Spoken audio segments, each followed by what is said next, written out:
이제 기말고사가 일주일에서 2주일 정도가 남았는데 솔직히 우리가 수학만 시험 보는 것도 아니고 특히 이 시험 날짜가 가까워질수록 다른 암기 과목 위주로 공부 시간이 투입될 수밖에 없어서 수학 공부에만 많은 시간을 할애한다는 게 현실적으로 힘들 수 있어요. 남은 시간 동안 할 수 있는 건 틀린 문제들에 대한 분석과 그 문제들을 반복적으로 풀면서 약점들을 보완해 나가는 거예요. 제가 고등학생 때 모의고사는 몰라도 수학 내신만큼은 상위권이었기 때문에 그때 사용했던 틀린 문제들에 대한 관리와 분석 방법은 제가 지난 영상에서 엄청 자세하게 설명을 해드렸으니까 못 보신 분들 계시면 정말 꼭 봐주세요. 정말 많이 도움될 거예요. 이번 영상에서는 실수하는 거 없이 내 실력만큼 혹은 내 실력보다 조금 더 점수가 잘 나오게 시험을 잘 보는 방법 3가지에 대해서 얘기를 해볼 거예요. 진짜 억울하게 실수나 시간이 부족해서 점수가 낮게 나오면 그것만큼 자괴감 드는 게 없잖아요. 이런 억울한 일이 없게 여러분이 반드시 시험을 앞두고 해야 할 일 2개랑 시험 시간에 해야 하는 것 하나를 짧고 빠르게 전달해 드릴게요. 우선 시험을 1, 2주 앞두고 해야 할 일 2가지 중에 첫 번째, 시험 전날에 집중해서 공부해야 할 개념과 문제를 A4 용지에 몰아서 정리해 두세요.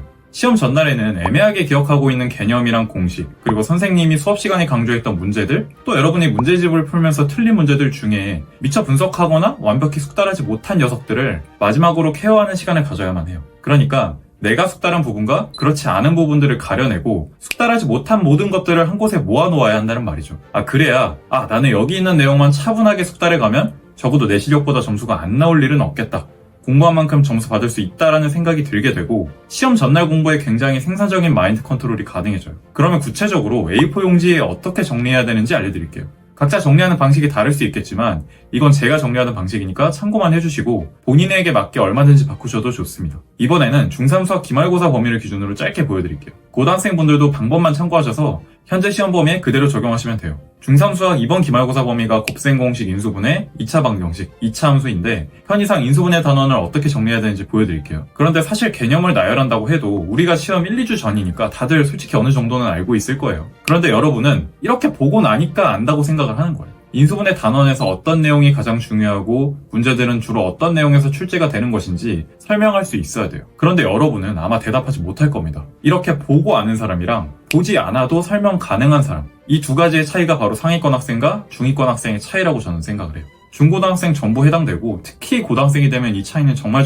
심해져요. 일단 인수분해 단원을 예로 들어 설명을 해보면 중3 수학에서 제안하는 인수분해 방법에는 총 4가지가 있어요. 공통인수로 묶기, 치환, 그리고 항이 4개인 당식의 인수분해, 항이 5개 이상인 당식의 인수분해, 이런 식으로 4가지로 분류하고 있는데 인수분해 문제가 나오면 무조건 이 4가지 방법 중 1가지 혹은 2가지를 이용해서 문제가 풀리도록 출제가 될 거예요. 그런데 문제는 학생들이 이렇게 쓴 걸 보여주면 안다라고 착각을 하는데 인수분해 방법이 총 몇 가지가 있고 어떤 상황에서 각각의 방법을 사용해야 하는지 설명 가능한지 학생들에게 이 내용을 보여주지 않고 물어보면 한 번에 대답할 수 있는 학생이 거의 없다는 거예요. 대답 가능한 학생은 아마 이 영상 보지도 않을 것 같아요. 그래서 결론은 각 단원의 주요 개념에 어떤 것들이 있고 어떤 문제 속 상황에서 그 개념을 사용해야 하는지 본인이 설명할 수 있게 공부하셔야만 한다는 거예요. 제가 이 말을 지난 영상 그리고 지지난 영상에서도 강조했는데도 다시 한번 이렇게 강조하는 이유는 수학 공부의 가장 기초지만 말해줘도 그 누구도 잘하지 않는 부분이기 때문이에요. 저 말고 다른 수학 강사분들 전달하는 방식만 다르지 다 똑같이 말하고 있더라고요. 절 믿지 않으신다고 해도 다른 유명한 수학 강사분들도 동일한 얘기를 하고 있기 때문에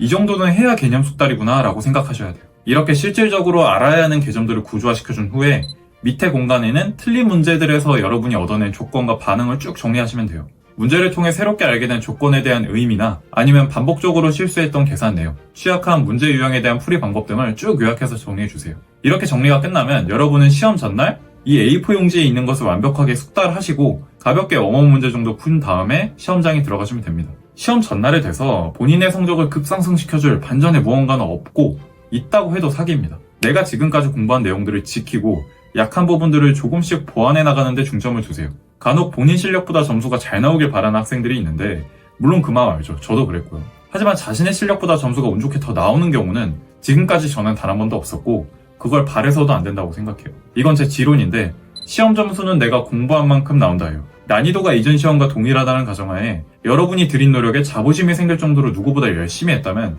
점수는 당연히 오를 겁니다. 의심할 필요도 걱정할 필요도 없습니다. 이제 시험을 1, 2주 앞두고 해야 할 일 2번째, 체력 관리입니다. 너무 식상하죠? 그런데 진짜 다른 시험은 몰라도 이 수학 시험에 대해서만큼은 정말 체력 관리가 너무너무 중요해요. 제가 중고등학교 수학 내신 시험 그리고 대학생 때 공대 전공 시험을 보면서도 느낀 거지만 특히나 머릿속에서 복잡한 사고 과정 그리고 연산을 실수 없이 제대로 해내려면 정말 최소 수면 시간만큼은 무조건 지켜주셔야 돼요.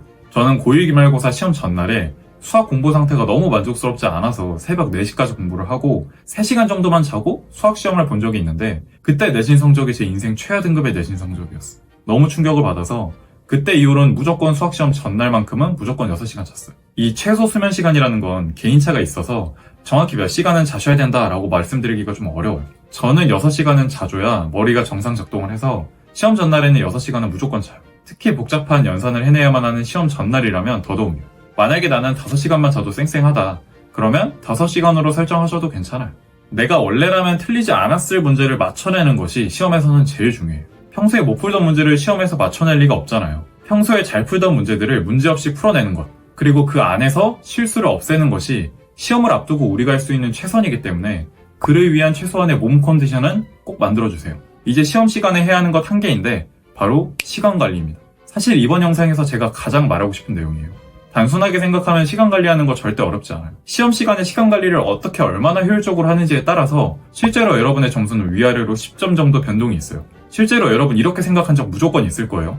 시험 보고 나서 이거 나 풀 수 있는데 다른 문제 괜히 풀면서 시간 낭비 안 했으면 이거 풀어서 맞춘 다음에 이것만 실수 안 했으면 10점은 더 높일 수 있는데 아쉽다 라고 울부짖는 거 우리 시험 끝나고 후회하는 거 국룰이잖아요. 그만큼 내 실력에 맞는 점수를 가져가기 위해서 가장 중요한 것은 내가 풀 수 있는 문제와 바로 풀 수 없을 것 같은 문제를 빠르게 구별해내고 바로 풀 수 있는 문제만 빠르게 해치우면서 시간 관리를 효율적으로 해내는 거죠. 제가 사용했던 시간 관리 방법을 소개해 드릴게요. 문제를 보자마자 문제가 다음 3개 중에 어떤 카테고리에 속하는지 정해서 표시를 하는 거예요. 1번, 내가 문제집을 풀면서 봤던 문제다. 무조건 풀 수 있다. 2번, 이거 내가 평소에 보던 식이긴 한데 문제 조건이나 구하라고 하는 게 조금 낯설다. 3번, 너무 어려서 못 풀겠는 문제. 1번은 표시할 필요도 없이 바로 푸시면 되겠지만 2번은 체크, 3번은 별표하고 바로 넘어가 버리세요. 문제 끝까지 1번이라고 판단되는 문제들만 툭툭 치워 나가시고 다시 처음으로 돌아와서 2번에 해당하는 체크된 문제들을 푸시는 거죠. 2번은 그래도 낯선 것 뿐이지 문제 해결까지는 가능하실 거예요.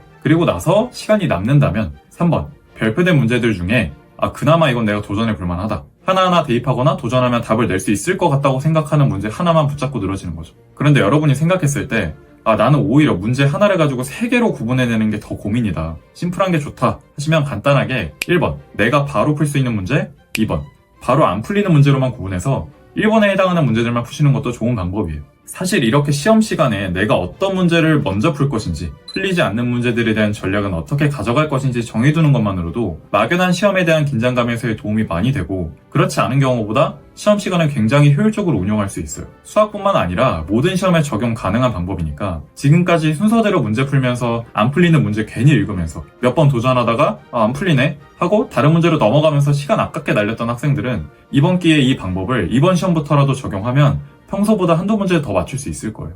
이렇게 해서 지금까지 수학시험을 1, 2주 앞두고 여러분이 해야 할 일, 전날 공부할 자료 세팅, 체력관리, 시간관리 이렇게 총 3가지에 대해서 말씀드려봤는데 영상을 보는 시점에 따라 여러분이 할 수 있는 부분에 차이가 있을 것 같아요. 시험이 얼마 남지 않아서 제가 앞부분에서 강조한 요약 정리는 하지 못한다고 해도 여러분이 지금까지 공부한 내용들을 후회 없이 실수 없이 시험 시간에 전부 쏟아내셨으면 좋겠어요. 제가 중고등학교 그리고 대학교를 거치면서 중요한 시험을 여러 번 치면서 느꼈던 시험을 앞두고 바로 적용해서 개선 가능한 것들에 대해서만 말씀드린 거니까 꼭 이 3가지 잘 챙기셔서 원하는 점수 받으셨으면 좋겠어요. 특히 마지막 시간 관리만큼은 모든 시험에 해당되니까 꼭 기억해주세요. 도움이 되셨다면 구독이랑 알림 설정도 부탁드리겠습니다. 고단백 수학이었습니다. 감사합니다.